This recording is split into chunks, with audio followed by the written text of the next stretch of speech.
முக்கிய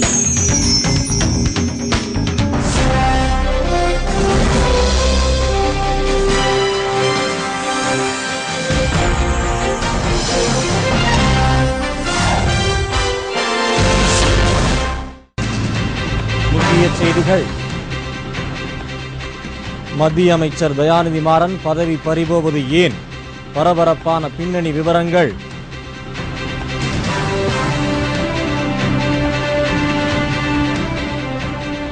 தமிழகத்தின் புதிய ஆளுநராக வர காங்கிரஸ் தலைவர்கள் முயற்சி. மார்கரெட் ஆல்வாவுக்கு அதிக வாய்ப்பு.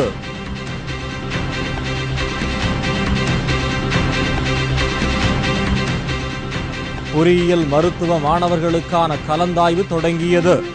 ஏராளமான மாணவர்கள் பங்கேற்பு.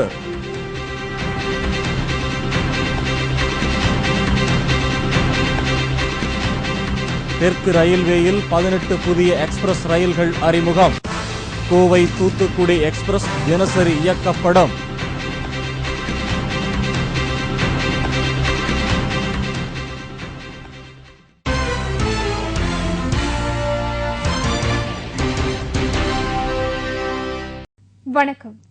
வணக்கம். விரிவான செய்திகள். திமுகவை சேர்ந்த மத்திய அமைச்சர் தயாநிதி மாறன் இன்று பிரதமர் மன்மோகன் சிங்கை நேரில் சந்தித்து தனது ராஜினாமா கடிதத்தை கொடுத்ததாக தெரிய வந்துள்ளது. மத்திய அமைச்சரவை விரைவில் மாற்றியமைக்கப்பட உள்ள நிலையில் தயாநிதி மாறன் பிரதமரை சந்தித்திருப்பது குறிப்பிடத்தக்கது.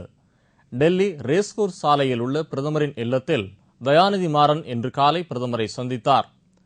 2G ஸ்பெக்ட்ரம் ஊழல் விவகாரத்திலும் ஏர்செல் நிறுவனத்தின் பங்குகளை மலேசியாவை சேர்ந்த மேக்சிஸ் நிறுவனத்திற்கு விற்குமாறு தொழிலதிபர் சிவசங்கரனை கட்டாயப்படுத்தியதாகவும் தயாநிதி மாறன் மீது ஏற்கனவே குற்றச்சாட்டுகள் எழுந்துள்ளன. 2G ஸ்பெக்ட்ரம் விவகாரத்தில் தயாநிதி மாறனுக்கு சம்மன் அனுப்பவும் இதுகுறித்து விசாரணை நடத்தி வரும் நாடாளுமன்ற கூட்டுக்குழுவும் முடிவு செய்துள்ளது. இத்தகைய நெருக்கடியான சூழ்நிலையில் தயாநிதி மாறன் பிரதமரை நேரில் சந்தித்து இன்று தனது ராஜினாமா கடிதத்தை அளித்ததாக தெரிகிறது. இனி அந்த கடிதம் பிரதமர் பரிந்துரையுடன் குடியரசுத் தலைவர் பிரதீபா பாட்டீலுக்கு அனுப்பி வைக்கப்படும்.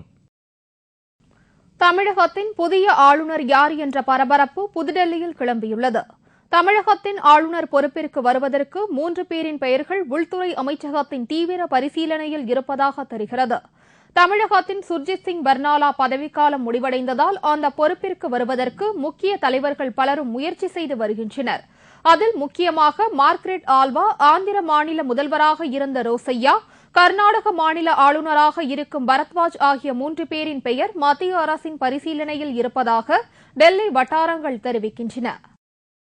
பொறியியல் மற்றும் மருத்துவ படிப்புகளுக்கான கலந்தாய்வு இன்று தொடங்கியது. பொறியியல் படிப்பில் சேர்வதற்காக விளையாட்டுப் பிரிவின் கீழ் விண்ணப்பித்துள்ள மாணவர்களுக்கு சென்னை அண்ணா பல்கலைக்கழகத்தில் இன்று கலந்தாய்வு நடைபெறுகிறது. மொத்தம் 3427 மாணவர்கள் இந்த பிரிவின் கீழ் விண்ணப்பித்திருந்தனர். அவர்களில் 250 பேர் மட்டும் இன்றைய கலந்தாய்வில் பங்கேற்க அழைக்கப்பட்டனர். இதில் 100 மாணவர்களுக்கு மட்டுமே இடம் வழங்கப்படும். மற்றவர்கள் பொதுப்பிரிவு கலந்தாய்வில் பங்கேற்குமாறு அறிவுறுத்தப்பட்டுள்ளது. தங்களுக்கு பிடித்தமான கல்லூரிகளில் இடம் கிடைத்தது மகிழ்ச்சி அளிப்பதாக மாணவர்கள் பலர் தெரிவித்தனர். என் பேர் தீபா, நான் ஆஷ்ரம் ஸ்கூலில் படிக்கிறேன். ஸ்கூல் எங்கள் பிடி சார் மாஸ்டர் ரொம்ப சப்போர்ட் பண்ணாங்க. நான் த்ரோபால் பிளேயர். நாளை முதல் 6ஆம் தேதி வரை தொழிற்பிரிவு மாணவர்களுக்கு கலந்தாய்வு நடைபெறுகிறது. 7ஆம் தேதி மாற்றுத்திறனாளிகளுக்கும் 8ஆம் தேதி பொதுப்பிரிவு மாணவர்களுக்கும் கலந்தாய்வு தொடங்குகிறது. இதேபோல் மருத்துவ படிப்பில் சேருவதற்கான கலந்தாய்வு சென்னை கீழ்ப்பாக்கம் மருத்துவக் கல்லூரி வளாகத்தில் தொடங்கியது. இன்று விளையாட்டு வீரர்கள், மாற்றுத்திறனாளிகள், முன்னாள் ராணுவ வீரர்களின் குழந்தைகள் ஆகிய பிரிவுகளில் கலந்தாய்வு நடைபெற்றது. இந்த ஆண்டிற்கான மருத்துவம் மற்றும் பல் மருத்துவத்துக்கான முதல் கட்டம் ஆரம்பமாகிறது. கலந்தாய்வு இன்று ஆரம்பமாகிறது. இன்று ஸ்பெஷல் கேட்டகரி மட்டும்தான் கவுன்சிலிங் கண்டக்ட் பண்ணுகிறோம். அந்த ஸ்பெஷல் கேட்டகரியில் எக்ஸ் சர்வீஸ்மென் அதில் 2 இடங்கள் MBBSக்கு உள்ளது. அதுக்கு 15 மாணவர்களை நாங்கள் கூப்பிட்டு இருக்கிறோம்.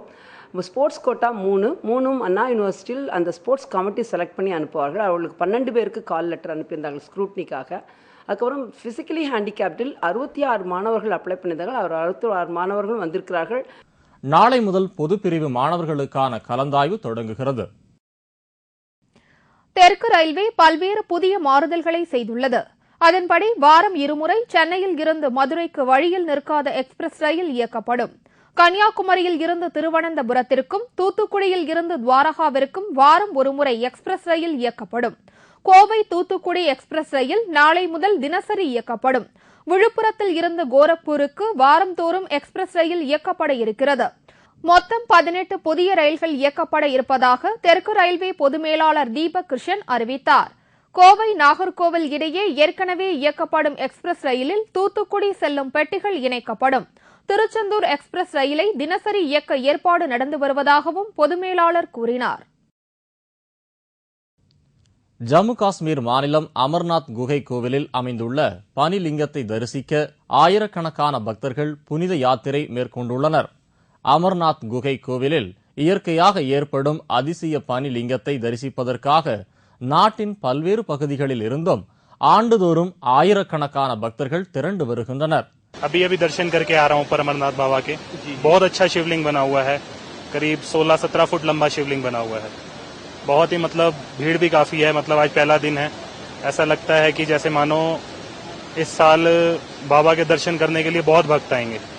राउंड अबाउट ना करते हुए 10 से 12 लाख आदमी आने की उम्मीद है। पूरी फैसिलिटीज अच्छी है, पहले के मुकाबले काफी अच्छी है।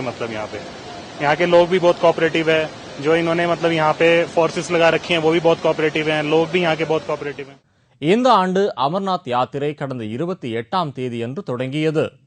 அமர்நாத் யாத்திரையை முன்னிட்டு சுமார் 30,000 மத்திய ரிசர்வ் காவல் படையினர் பாதுகாப்பு பணியில் ஈடுபடுத்தப்பட்டுள்ளனர் என்று காவல்துறை தெரிவித்துள்ளது. உத்தரப்பிரதேசத்தில் தற்காப்பு கலை மூலம் பெண்கள் தங்களை பாதுகாத்துக் கொள்வது குறித்து பெண் காவல்துறையினர் செயல் விளக்கம் செய்து காட்டினர். உத்தரப்பிரதேசத்தில் பெண்களுக்கு எதிராக பாலியல் குற்றங்கள் அதிகரித்து வருவதாக புகார் எழுந்துள்ளது. இந்நிலையில் பெண்கள் தங்களுக்கு எதிரான வன்முறை செயல்களை துணிச்சலுடன் எதிர்கொண்டு பதிலடி கொடுக்கும் விதத்தில் நொய்டாவில் பெண் காவலர்கள் செயல் விளக்கம் செய்து காண்பித்தனர்.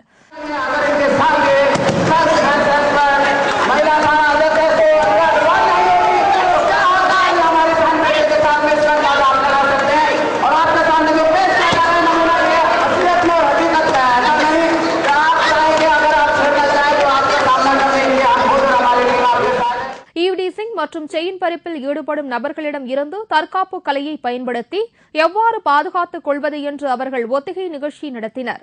கல்லூரி மாணவிகள், மாணவர்கள் மற்றும் வேலைக்கு செல்லும் பெண்களுக்கு இந்த தற்காப்பு கலைகள் தன்னம்பிக்கை அளிக்கும் என்றும் இக்கட்டான நேரத்தில் அவர்களுக்கு உதவியாக இருக்கும் என்றும் செயல் விளக்கம் அளித்த காவல்துறையினர் தெரிவித்தனர்.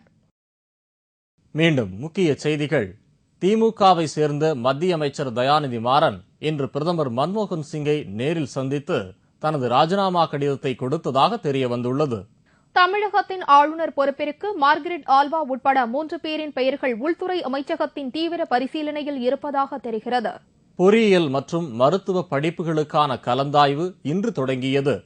சென்ட்ரல் திருவனந்தபுரம் வரை செல்லும் துரந்தோ ரயில் உட்பட 18 புதிய ரயில்களை தெற்கு ரயில்வே அறிமுகப்படுத்தியுள்ளது. இத்துடன் செய்திகள் நிறைவடைந்தன. மீண்டும் செய்திகள் இரவு 10 மணிக்கு. உங்கள் பிரச்சனைகளுக்கு உடனடி தீர்வு காண 300134 600 என்ற கேப்டன் டிவியின் தொலைபேசி எண்ணுக்கு தொடர்பு கொள்ளுங்கள். வணக்கம். வணக்கம்.